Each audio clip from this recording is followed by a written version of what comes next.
नमस्कार साथियों, मैं दिनेश कुमार आज आपके लिए एक छोटी सी वीडियो लेकर के आया हूँ, जिसमें बहुत सारे साथियों की डिमांड थी कि अभिकर्ता के क्या क्या बेनिफिट्स हैं, क्या क्या लाभ हैं, उनके बारे में छोटी सी बताई जाए, ताकि अभिकर्ता साथियों को लगे कि वो अगर हमारे साथ जुड़ते हैं या संस्था के साथ जुड़ते हैं तो क्या बेनिफिट्स उठा सकते हैं और क्या जीवन में वो अपने लिए नया कर सकते हैं। क्या एक LIC अभिकर्ता अपने सपने साकार कर सकता है, उसी के बारे में एक छोटी सी वीडियो लेकर के आया हूँ। अगर कोई कमी आपको इसमें लगे तो प्लीज़ कमेंट्स में ज़रूर बताइएगा। अगली वीडियो में मैं कोशिश करूँगा कि उन कमियों को दूर करूँ। तो सबसे पहले बात करते हैं कि एक अभिकर्ता को बनने के लिए क्या क्या आवश्यकता है, किस किस चीज़ की आवश्यकता है।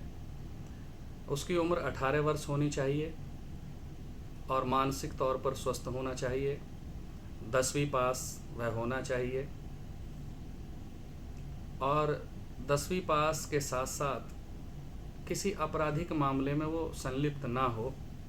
उसके बाद उनका फॉर्म अप्लाई करने के बाद उनका एक छोटा सा टेस्ट IRDA के माध्यम से होता है, जिसमें IC38 के 50 क्वेश्चंस आते हैं और मिनिमम 17 क्वेश्चन उसमें से करके वो पास होकर के LIC में या किसी संस्था में, इंश्योरेंस संस्था में वो एजेंट के तौर पे काम कर सकते हैं। अब बात करते हैं उनके लाभ क्या हैं, उनके मुख्य बेनिफिट्स क्या हैं, क्यों एक अभिकर्ता इससे जुड़े, क्या उसके जीवन में परिवर्तन हो सकता है। सबसे पहले उसके लिए जहाँ वो जॉब कर रहा है या कोई बिजनेस कर रहा है, उसके साथ साथ वो इसे पार्ट टाइम जॉब के तौर पर शुरू कर सकता है। कोई टाइम लिमिटेशंस नहीं है इसके लिए कि आपको ऑफिस जाना ज़रूरी है या 5 घंटे देने ज़रूरी हैं। आप अपने लाइफ में सूटेबिलिटी के हिसाब से 1 घंटे में भी आप बहुत सारा पैसा 1 घंटा रोज़ाना इन्वेस्ट करके भी आप कमा सकते हैं।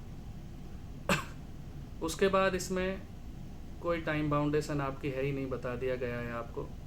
कहीं से भी पूरे भारतवर्ष में वो बीमा पॉलिसी ला करके और अपनी ब्रांच में जमा करा सकता है। कार्य क्षेत्र की कोई प्रतिबद्धता नहीं है,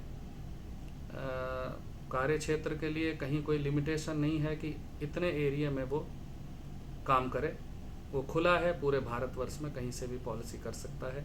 इसे फुल टाइम जॉब के तौर पे भी वो ले सकता है।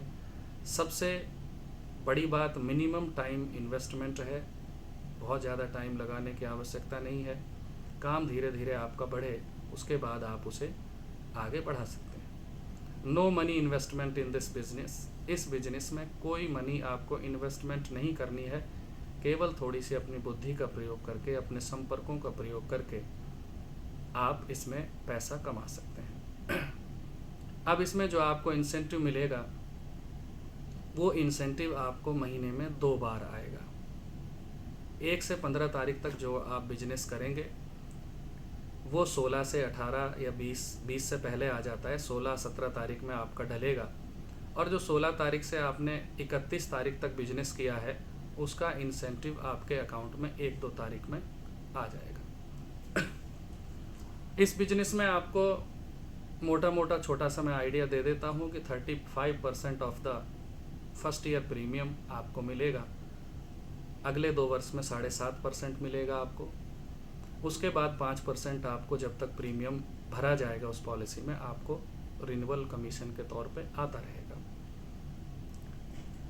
क्लब मेंबरशिप अचीव करने के बाद 2-3 वर्ष के बाद क्लब मेंबरशिप अचीव होना शुरू हो जाता है। उसके ऊपर आगे एक वीडियो बनाएंगे कि कौन से क्लब मेंबर्स की क्या क्या सुविधाएं मिलती हैं। तो उसमें आप ऑफिस अलाउंस, स्टेशनरी के लिए पैसा, टेलीफोन बिल्स और उसके अलावा टर्म इंश्योरेंस आपको मिलेगा, हेल्थ इंश्योरेंस आपको मिलेगा, कंप्यूटर एडवांस आपको मिलेगा, व्हीकल एडवांस आपको मिलेगा। ऐसी बहुत सारी सुविधाएं हैं जिनको आप अचीव कर सकते हैं एक थोड़े से समय का आप इन्वेस्टमेंट करने के बाद।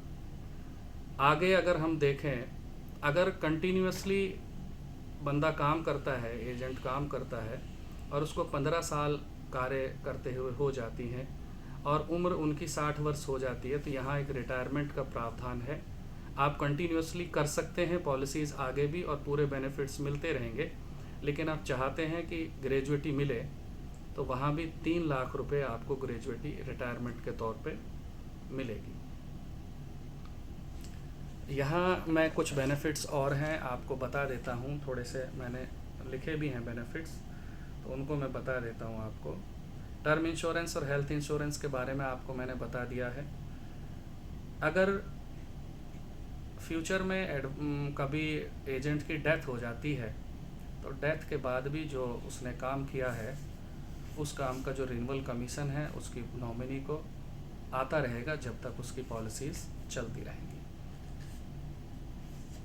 और सबसे बड़ा जो इसका बेनिफिट मैंने खुद ने अचीव किया है दोस्तों, वो ये है कि इसमें आप अगर 50 पॉलिसीज़ लगातार 5 वर्ष करते हैं और आप ग्रेजुएट हैं तो इसमें आपको विकास अधिकारी बनने का आपका सपना पूरा हो सकता है। उसमें टेस्ट होंगे, इंटरव्यू होगा और आप उसके लिए योग्य हो जाएंगे तो आप भी 5 साल काम करके एक सरकारी अधिकारी बन सकते हैं। अगर आपको लगे कि इनके बेनिफिट्स के अलावा और कोई बिंदु पे चर्चा नहीं हुई है तो आप कमेंट्स में ज़रूर बताएं, और कहीं लगा हो कि वीडियो में कोई ऐसी बात कही गई है कि जो तथ्यों के आधार पर ना हो तो कमेंट ज़रूर करिएगा, मैं उसको आगे की वीडियो में ज़रूर सुधारने का प्रयास करूँगा। बहुत बहुत धन्यवाद। Thank you.